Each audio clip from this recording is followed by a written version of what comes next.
Alrighty, well, first of all, thank you for being here. That's thank great. you. Beginning with your film, I've been wondering, you are a UNCA assistant professor of mass communications, correct? Yes. So I guess you have been doing this for quite a few years with the students? Yeah, I've been, whoever's around in the summer and that wants to do it has been invited, but it's usually mass comm film students. Alumni come back and do it. And yeah, I think the first film I did was 2006, but I was an actor, and then I was like, I want to have my own team. so since 2007, yeah. What is the impact you've seen on the students? Are they like motivated from the beginning? Yeah, I think they are, the group that decides to do it tends to be a pretty committed group overall. The reason I started doing it was just so I could kind of put my money where my mouth is and show them. I would sometimes go on people's film sets and see things maybe a little disorganized, or just, you know, in between every take, they lose all their focus and they're, you know, all over the place. And so I was like, I want to be able to show them the way a film set works. And so that's kind of how it started for me. So I think the effect on them has been, typically they're the kids that go on to continue to work in film. We have kids, you know, New York, LA, all over the country, Atlanta, definitely, a lot of kids in Atlanta, Charlotte. And those are the ones that I think are already motivated to begin with, so. That's great, and all started here doing these I don't films. know about that, but yeah. Well, I've heard a lot about different sets, especially for the 48 hours competition, in which if you don't have an assigned role, then it can get messy, you know, like everybody wants to put their hands on everywhere. And having somebody like you kind of showing them the ropes, that's very valuable. Yeah. Would you say that is something that motivates you in the class? Or, I mean, how did the idea of participating in the 48 hours came to be for the class?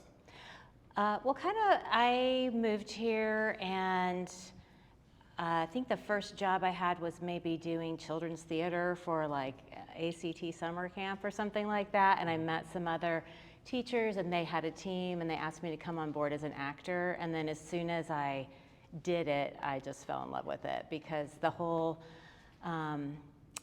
concept of creating something in one weekend and that focused energy. My kids were like teeny tiny at the time, and I was like, it was just a way for me to, you know, get something done that was doable, whereas like a 3-month film shoot or something like that was not possible. So that's kind of what got me hooked on it, I think, and then just the crazy adrenaline. The adrenaline is for sure part of this. There is some creatives that after they've done these 48 hours, they say to themselves, I hated my movie. Some of them say, oh, I loved it. But there is always something that stays with you, right? From this particular film, what would you say sticks with you to this day? Oof. I guess the thing that pops out in my head for that last year's was just that it was like 100 degrees and we got road movie, and we were out for like 12 hours on that parking garage. It was tough. Good location too. Yeah, it was very hot. Yeah, we were just on campus, and then we drove around town at the end of the day, and then that sign flew off the car on 240, and that was terrifying. So I was like, oh my God, we're gonna cause a crash. And then I had to tell all the students, this is exactly why you never do something like this. I felt terrible. But we'll do it but nothing bad happened. It was all fine. But yeah, that was the big thing.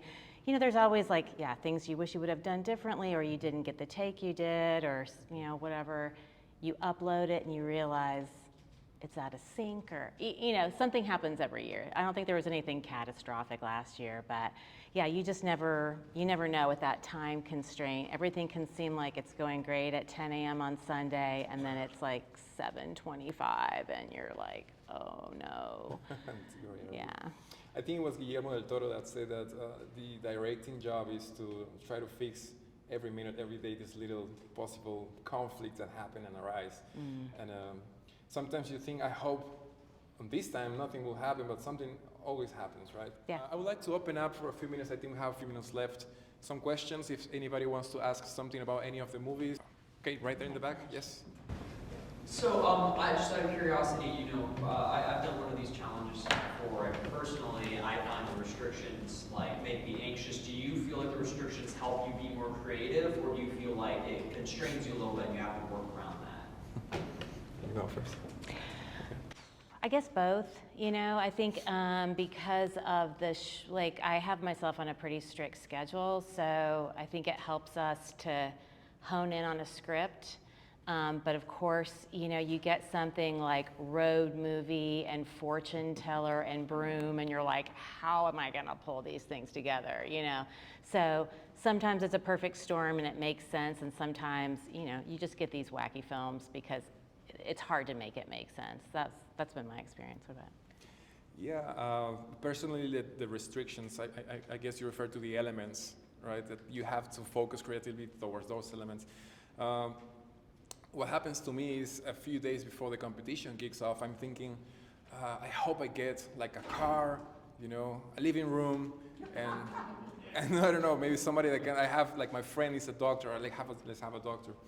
But it never comes out that way. So I guess if anything, growth in general in different disciplines comes from getting out of your comfort zone. So this challenge kind of pushes you to that.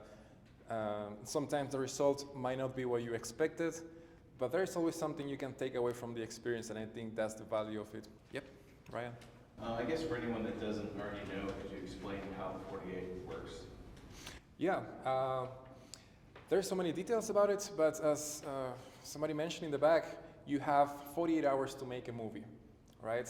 So this entitles the following. You're gonna get a certain amount of elements, which is a prop, you get a line of dialogue, you get a character, and then you draw a genre. There's like 40 different genres, right? So with those 4 elements, you gotta get together obviously with your team, and sometimes by yourself. There's filmmakers who do it by themselves. And create a story, tell a story, include these elements, do the editing process, get some actors involved if you need it, and then deliver the final results and watch it on the big screen, which is what many of us filmmakers want to see eventually, is our creation on big screens. So that's kind of what the competition is itself. And I think a little bit more beyond that, the best films and some awarded films each year, they get the chance to participate on a bigger festival called the Filmapalooza, which sometimes takes place in different cities in the US, and there's been years in which they've gone international. Like my first time doing it, I got first place, and I went to Paris the next year for this festival. With this dentist. We were in Paris too. Crazy. You went too? Uh-huh, Oh, that that's same awesome. year, yeah. Look at that. So what are the chances? We have to previously. So you can say anything, something about Paris. How was that experience for you? Oh, I didn't go. The university wouldn't pay for me to go. So I didn't actually get to go, but the film went. The film went. So probably I saw it. We got to talk about it. Yeah. Round of applause. Thank you.